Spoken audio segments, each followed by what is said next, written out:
I'm Andrew McCrae, and with me is Bruce Saransky. Bruce is the former president of Legacy Seeds and was there right from the beginning. Bruce, thank you for joining me, and take me back to the late 1990s. What's going to lead you to start with a fledgling company called Legacy Seeds? Well, myself and my two colleagues, my partners, Steve Jensen and Tyler Lee, all work for a company called Agribiotech. And they owned 36 seed companies they'd purchased in 4 or 5 years. So it was a rapid build-up during a dot-com time. And I was hired by them to manage a company called WL Research, which was one of the main alfalfa breeding companies in the world. And at the time, I ran that company for maybe a year and a half as a general manager. And then Legacy Seed or Agribiotech ended up filing bankruptcy. The mothership just couldn't handle all the different pieces. And so as a result of that, Steve Jensen at the time reported to me as one of my employees, and he had left the company in October of '99 to start Legacy Seeds. And he asked me what I was going to do when the bankruptcy was all complete and so on and so forth. And I said, I really didn't know. And he asked me if I'd like to start a seed company with him. He had already been started it in the fall of '99. And so it looked like the best option for me because we have a farm here and my kids were young and involved in school. My wife's a school teacher here, has been for 34 years, I believe. So she's recently retired, but this was home and we wanted to stay home. So that was my best option. And it was basically out of necessity that I joined Legacy as a startup. So we started the company. I joined when my employment contract ended and I could get out. They let me go work. The management company. I joined Legacy in I believe it was July of or August 1st of 2000. Cats on here, and we began at the same time. WL was purchased by a company called Land O'Lakes. Land O'Lakes, a large dairy cooperative, and when they purchased WL Research out of the bankruptcy, they basically eliminated all the employees. I think they kept 3 or 2.5 employees out of. We probably had about 25 or 30 employees at the time. Shut all the research farms, 4 research breeding facilities, shut those all down. And the main plant breeder, whose name is David Huseth, called me and asked me if we wanted to start plant breeding. And we had no intent because we didn't have 2 nickels to rub together. But somehow, some way, we were able to put together a deal and bring David on as a plant breeder. So we began breeding alfalfa in the fall of '99 or fall of 2000, excuse me. So that's kind of the start. Was there hesitancy at all at the beginning, or was it a feeling of, wow, we get to start something from the grassroots and a feeling of excitement? Because I could see it could be both ways back then. Yeah, it really depended on what day, Andrew. There were days that I thought, what in the world did you do? And for the first 5 or 6 years, you have a lot of doubts because it's tough sledding. We're starting out in a really awful time to start a seed company. When Agribiotech filed bankruptcy, those 36 seed companies they owned went to the 4 winds. The market, they owned over half the forage base in the U.S. with all those companies, and it was in upheaval. It was really chaotic times, probably the worst time to start a company, but we did, persevered, stuck to it. A lot of hard, long days. I can speak for myself, a lot of 7-day weeks. And but after the first 10, you look back and you start to see the light. And after 15 years, just think, thank God we did this. So it was an exciting time. We grew awful fast. Was there anything that you tried to do from the beginning that made you different from perhaps the other seed companies, either in the market or those that had to file bankruptcy? What did you learn and what did you try to do differently when you started Legacy then?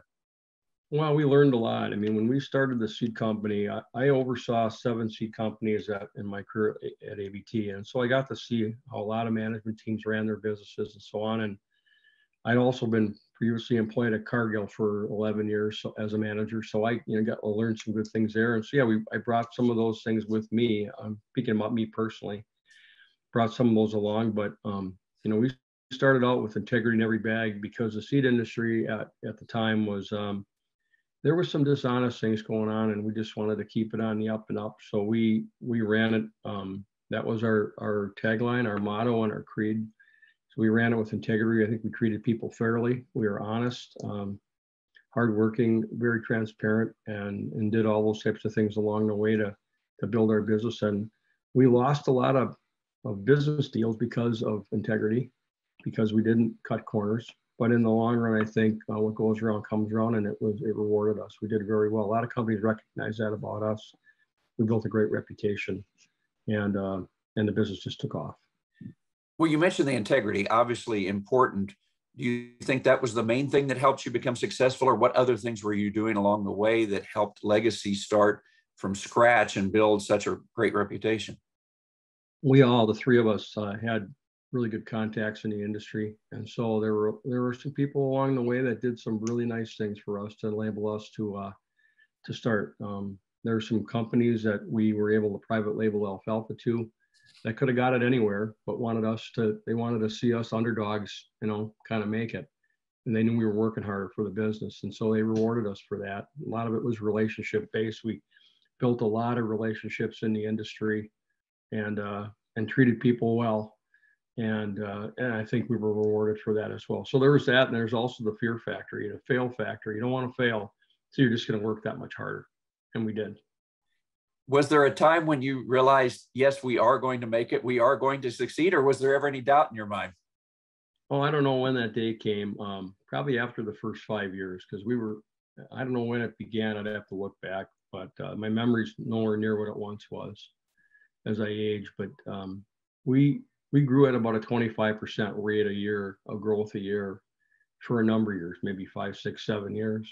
So it became apparent about that time that we were growing pretty fast, and we were stable. We were financially stable. We had a good base of people, and had some really key employees and some really great customers and great relationships. And we were able to attract some talent in the end because of kind of how we ran our business.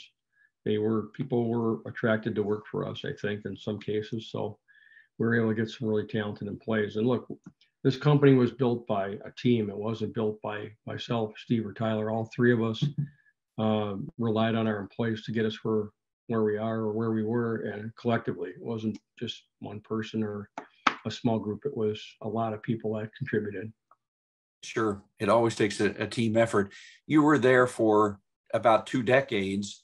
As you look back, were there some key moments in that history that really helped set you apart from others in the industry, or ones that you look back on that you're most proud of during that time? Well, our private label program, our alfalfa breeding program really took off probably about 2011, 12. We hired some really key people, had a lot of relationships in the industry. And the alfalfa industry at the time was in such a place where some of our competitors weren't able to maybe keep up or do what they maybe should have been doing in terms of manpower or whatever it might be. But I think we out-serviced, we out-hustled our competitors, and the industry rewarded us for that. We had a lot of business came our way because of the relationships, the personal touch, and the extra effort that we put forward for our customers. And so they rewarded us well, and a lot of the growth came out of that. We also had the Legacy brand seed that we sold. Besides private label, we had our own brand of seed that we sold, and that grew at a pretty good clip as well, till probably about maybe 2015 or 16. It kind of leveled up. We were growing at a pretty fast pace. What is it that you believe sets the company apart yet today? Certainly there were things in the beginning. Is it the same things, or have things changed and evolved over time that continue to set it apart?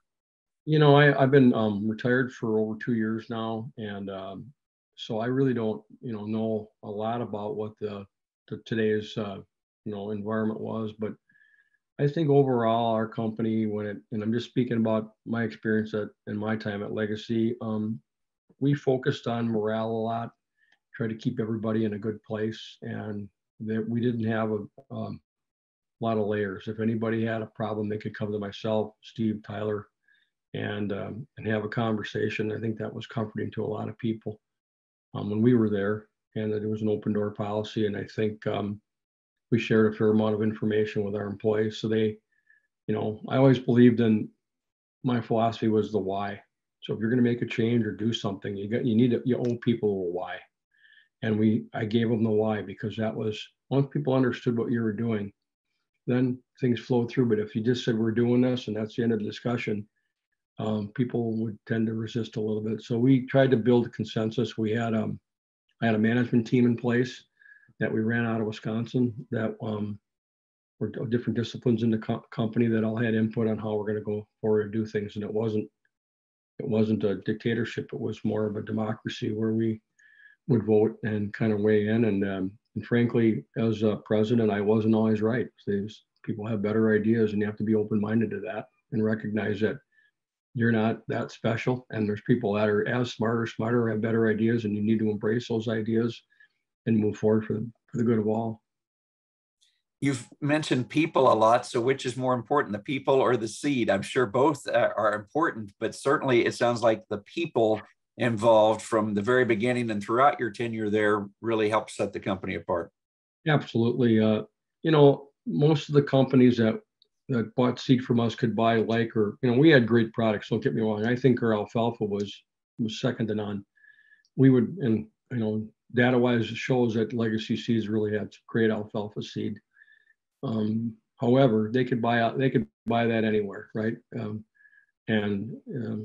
So I'm not saying it was a commodity, because it wasn't, but I think that the people that we had and the reputation and the effort that we put forth for our customers to make them successful separated us a bit. We just worked a lot harder. We hustled a lot more than anybody else.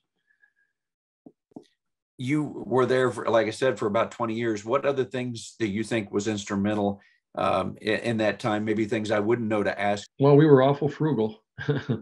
We ran things. We didn't take a lot of risk on extensions of credit. We pretty much paid for things as we went, and tried to keep our growth manageable. At times it wasn't, but we tried to keep our growth manageable, and sometimes ran it maybe I don't want to say under-resourced, but we ran a pretty fine line sometimes, and grew into things. In other words, we were at a point where we were too large not to have maybe an HR or a marketing manager, but we weren't large enough to have those. And those are always challenges for us. So those are things that we had to manage every day all the way through. And one thing about our company that I think maybe set us apart is that most of the employees at the time, I hired, Steve hired, Tyler was involved in hiring, and I knew him personally, and I felt it was my responsibility as a president and later the CEO to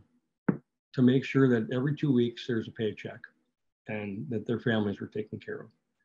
And so that was my responsibility to the employees. So that with that came fiscal responsibility, because if you goof something up and step out too large, you could put the company in jeopardy and all those people's livelihoods or children and so forth. So that we didn't take that lightly. None of us. We really took that to heart and tried to manage as best we could to ensure that everybody had a job that lived up to their expectations or our expectations. Everybody had a job and could continue to move forward. So it's a little bit different because we were family owned. Maybe a little bit different look at things, but that's how we felt. Bruce, even though you are out of leadership now because you retired, any words of wisdom or advice you would give to those today? I'm sure you're not one that wants to meddle, but yet you have so much experience in the industry. It would be interesting to hear your advice for those that are currently in it today. Well, I think just stay close to your people. Stay close to your people, get in their lives, which we tried to do. I mean, we knew their children, their spouses, and it was an integral part of what we did. And so I think that's an important thing to do. And then, manage your morale and so on. And, as a manager, I suppose I've been a manager in large companies and legacy with small companies. A lot of times managers are the insulation between the owners or the upper management and the people that actually do the work. And that's a tough spot to be at because you've got to serve two masters. but you do the best you can there. That would be my advice, is to just stay close to your people and try to maintain that talent pool, and just keep taking care of customers, because if you take care of them, they're going to take care of you. And that's what we focus on as well, is make sure that we treated people like we wanted to be treated, fairly. And in a lot of cases, customers asked for things that maybe weren't always justified, but we tried to stand in their shoes and go the extra mile. And I don't, at times maybe it looked like we're being taken advantage of, but normally those things came back tenfold. Take care of people, particularly when they're down. Take care of people and work with them. That usually comes back around. Bruce, I've enjoyed the conversation. Same with you, Andrew.